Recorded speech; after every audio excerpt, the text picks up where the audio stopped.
Një ditë para diskutimit në parim në parlament të projekt ligjit për dekriminalizimin, Partia Demokratike dorëzoi në kuvend 2 amendamente që kanë të bëjnë me testin e drogës.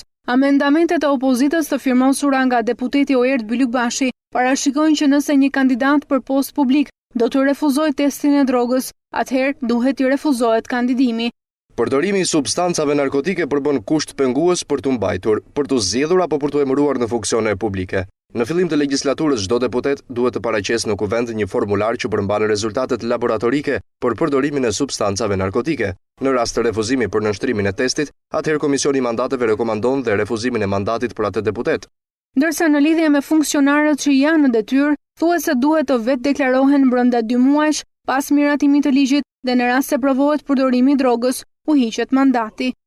Në rast të refuzimit për të përmbushur detyrimet e parashikuara në ligj për përdorimin e substancave narkotike, personi trajtohet sikur ka rezultuar në një nga rrethanat që përbën kusht për mbarimin e mandatit apo shkarkimin nga detyra. Pas gati 10 muajsh debate në distancë, Partia Demokratike dhe Partia Socialiste arritën një marrëveshje për dekriminalizimin, e cila nuk e përfshin çështjen e testit të drogës. Amendamentet e opozitës tentojnë të mos e prishin konsensusin, por të nënshtrojnë diskutimin dhe votimit në kuvend, edhe pse Partia Socialiste e ka bërë të qartë se testi i drogës nuk duhet të jetë pjesë e ligjit për dekriminalizimin.